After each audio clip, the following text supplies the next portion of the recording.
Allison here with Eatology. I'm looking forward to this class. It's one of my very favorite classes to teach as we get to talk about Zone. Zone is awesome, and you're going to find out why here in just a little bit. If you will remember from our last class, we covered what is paleo. What's real food, whole food. Just, if you're going to eat it and it's natural, it's grown from the ground, go for it. Paleo is great. But there's a second half to paleo, which is portion control. And so that's what we're going to take a look at today. You might remember this chart. We went over the macronutrients, the 3 categories of food, categorized all foods, and decided which foods on our list were paleo and were not paleo. Which we decided this list, this section right here, that is not going to be paleo. And this section over here, our fake foods, that's not going to be paleo either. Everything else is paleo.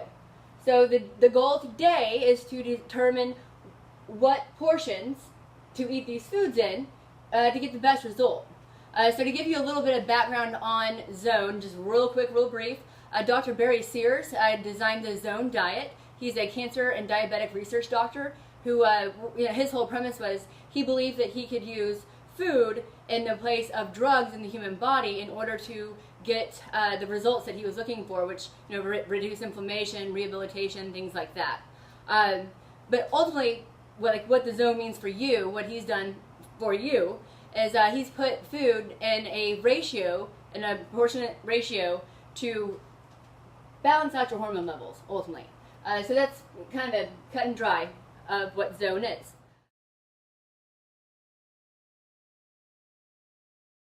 The very first thing we want to do is take a look at what's a block, what's a serving, what's a portion. Dr. Barry Sears has an answer for you. Dr. Barry Sears coined one serving to be 1 block. All right, well, what's a block? 1 block is going to be, 1 block is going to be 7 grams of protein, 9 grams of carbohydrate, and 1.5 grams of fat, eaten at a 1:1:1 ratio. So whenever you have a block or a serving, you want to make sure that you have it in increments of 7, 9, 1.5.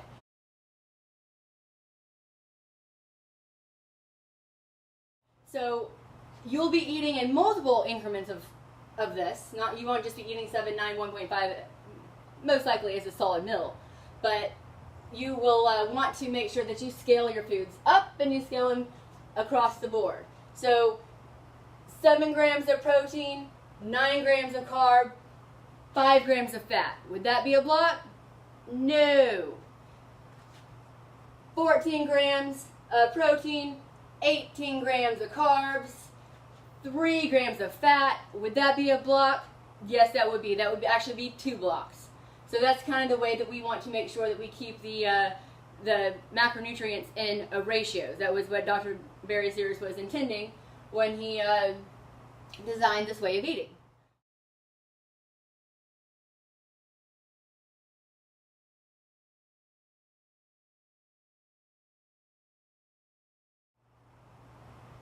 The thing about 7, 9, 1.5 is it's really kind of hard to apply. I mean, if I just sent you off to go to Chili's and I said, all right, guys, go, eat 7, 9, 1.5, where does that put you? It doesn't really give you very much to go on.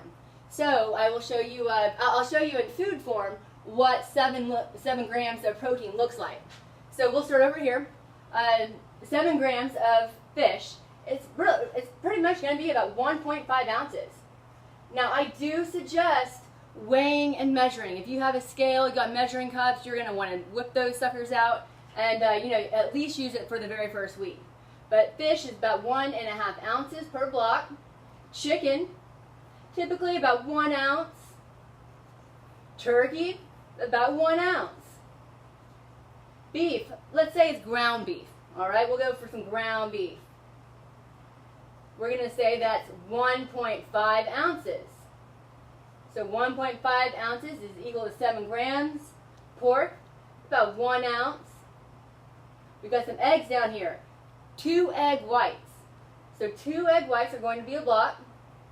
2 egg whites is equal to 7 grams. 1 whole egg is going to be equal to 7 grams. that's kind of what it looks like food-wise for you when you're trying to figure out how much food to have in 7 grams. So that's pretty cut and dry right there, huh? Carbs, everybody's favorite section, including mine. Let's take a look at what 9 grams of carbohydrates look like. Now, as you see, we have our preferable category over here, and we have our unpreferable. Now, unpreferable does not mean to not eat it. You can eat it, but we just want to make sure that we're eating it in the right proportions. So, what that will ultimately look like in 9 gram terms, broccoli will be about 1¼ cup if it's measured cooked, about 2 cups, I have no room to write it, we'll write it right here, about 2 cups if you measure it raw. Asparagus, you'll have about 12 asparagus spears. Celery, now not just one little stem of celery, but like the whole little mama jamba, the whole entire celery bunch. So one bunch, I think it's called a bushel actually. Cucumber, 1 9-inch cucumber. That would be the equivalent of 9 grams. All right, hope you guys can follow that right there. Each, we'll go with that. Okay, apple, about half an apple will be 1 block. Write that right there. Peach, 1 peach, and about 3/4 cup of berries. I know I'm throwing a lot of numbers at you guys, and trust me, I have a really easy way to remember this. You will not have to remember it, I know we're flying through it, but hang in there. This is going to be well worth your efforts. All right, sweet potato, typically about 1/3 cup. Banana, about 3 inches. Okay, our next section is going to be the unpreferable category of carbohydrates. It is the most yummy category of carbohydrates, that is for sure. Alright, so when we take a look at things like beans and potato, beans, depending on what type of bean you have, roughly it'll be about 1/4 cup. Potato, typically again, it'll be about 1/4 cup, depending on how you cook it. Pasta, pizza, lasagna, those are kind of like combo type items. So they typically are really high in fat, they're high in protein, they're high in carb. So they have all the macronutrients kind of enrolled in one.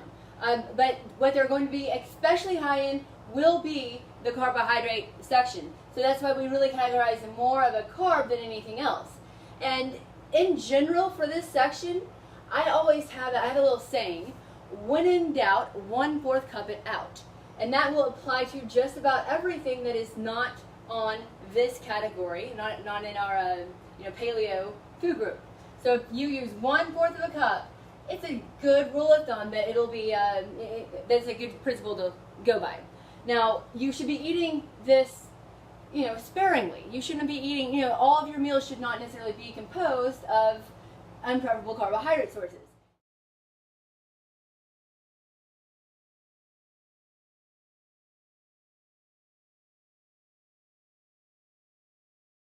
Fat. We have 2 types of fat. We have our plant fat and our animal fat. If you are looking to get lean, plant fat will be the better choice for you, as it is easier for our bodies to digest than animal fats. But back to zoning, how many nuts can we have? Now, for 1.5 grams of fat, you can have 3 almonds. Woo, I know, 3 almonds. Don't get full. But you get 6 peanuts, though. You get 6 peanuts. I know everybody always thinks it's crazy, but you'll be eating in larger increments than just 1 block meal. So don't fret on that one. You'll be eating more than just 3 almonds in a meal. Avocado, 1 tablespoon. Coconut, 1 tablespoon. Extra virgin olive oil, other types of soft fats, oils, that sort of thing. Nut oils, I would say would be 1/3 teaspoon. Cheese, 1/2 ounce. Bacon, 1/2 slice. Now that I've totally freaked you guys out, we are going to look at how we are building larger meals so that you are eating more than just a 1 block meal at a time. So you guys have access to these resources. Hopefully y'all already have them printed out.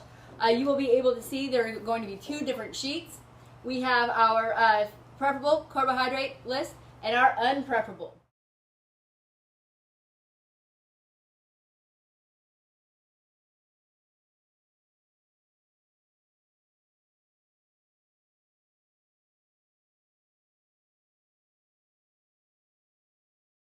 All right, so just kind of taking a look at our preferable carbohydrates, you can see that it is also further divided up into something similar to what we have on the board. Our protein category is here.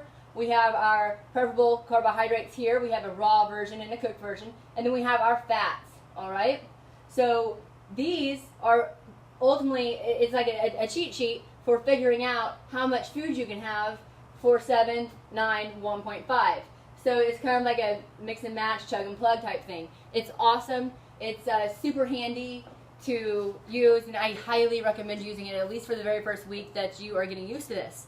The unfavorable carbohydrates is very similar to the preferable, but it is divided up a little bit differently. You have your alcohol over here, you got your vegetable section, your fruit section, you know, your wheats and grains and breads, fruit juice. So yeah, it's outlined a little bit differently, but same premise, same idea. And that is our block chart, okay? So what I would like you guys to do now is we are going to work on building a meal. I want to make sure that you understand this information well enough to actually apply it to yourself, and then we'll go chop through a meal.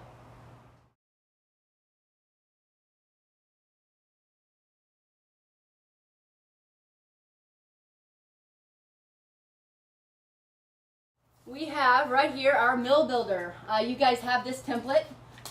Hopefully you have it printed out. Good Lord. All right. This is going to, so the very first thing we want to do is we want to determine how many blocks we are wanting to meal build. We're going to go with an example of 2. So keep in mind, back over here, we've got our 7 grams. That's 1 block, so if we want to double that, it would be 14 grams. All right, so for our example, we'll be using 14 grams. 9, 18 grams, and we're going to double that one.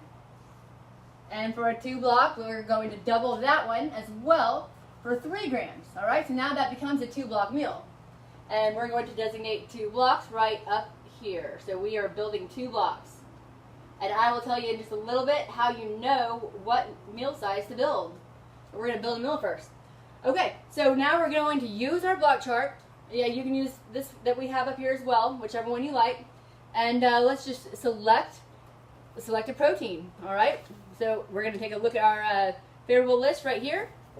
Take a look at the brown section and pick out, let's see, chicken. Chicken's a good general one. I'm going to write it down and then I'll show you guys when I'm done here in a second. I'm telling you, no matter how many whiteboards I have, I can fill them all up. All right, so we got some chicken. We'll go ahead and have chicken for both of our blocks. Might as well. It's only about an ounce, right? So it would be practical to have 1 ounce of chicken per block, so that would be a total of 2 blocks. And this is how I wrote it. See that? Chicken 1 ounce. That simple. All right, now for our carbohydrates. A little bit more fun here. Let's choose something. Let's choose a fruit. What do y'all want to do? Like maybe an apple? We could do a, 1 block of apple, which is how much? We also know here, 1/2. Yep. Now let's say I want to maybe match it up with something else, something a little bit less fruity.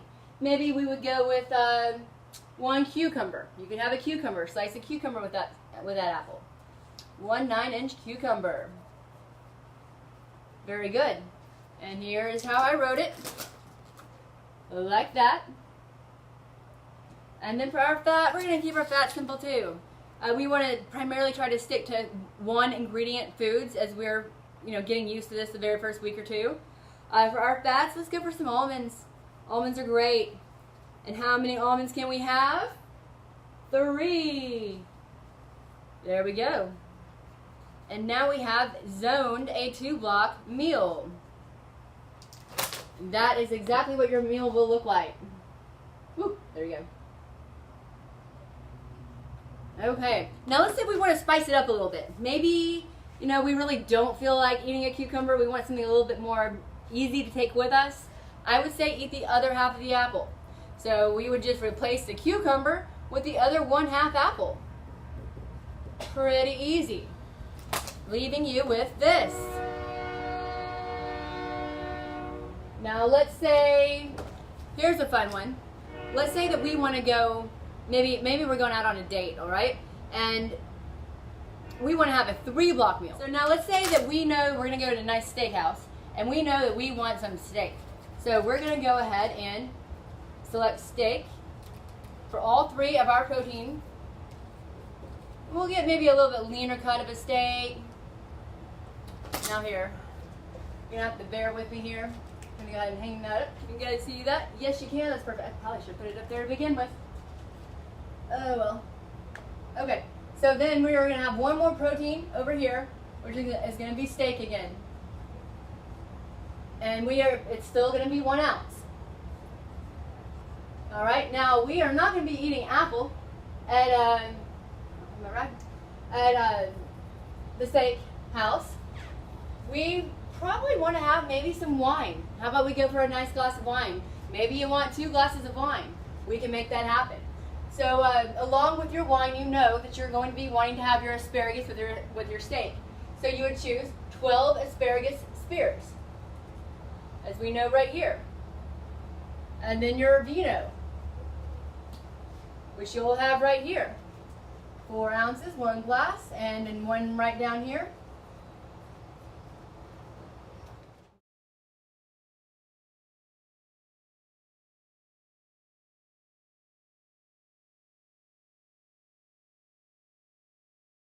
Typically, most females will be eating a 2-block meal, and they'll be having a 2-block every 3 hours. So typically about 4 to 6 times a day, they'll be eating a 2-block meal. Most males will have a 3-block meal every 3 hours.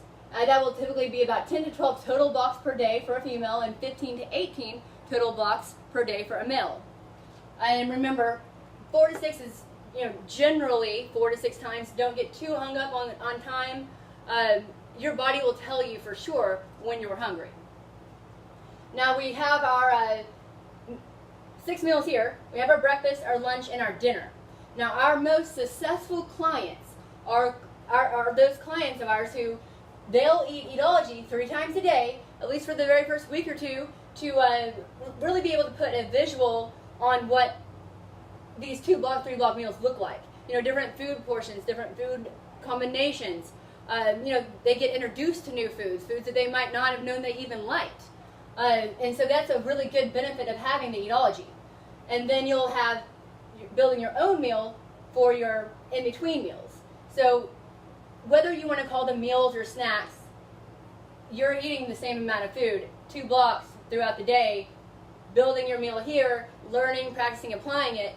Ultimately, you're practicing on your own 50% of the time.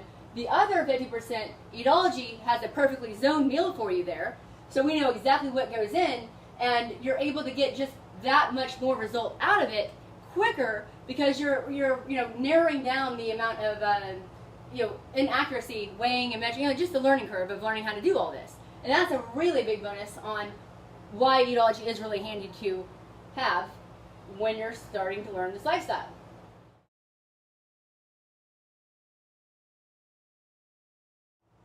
So now you guys have a better idea of how to zone a meal using the BlockCharts, and there's so much more that I want to tell you guys.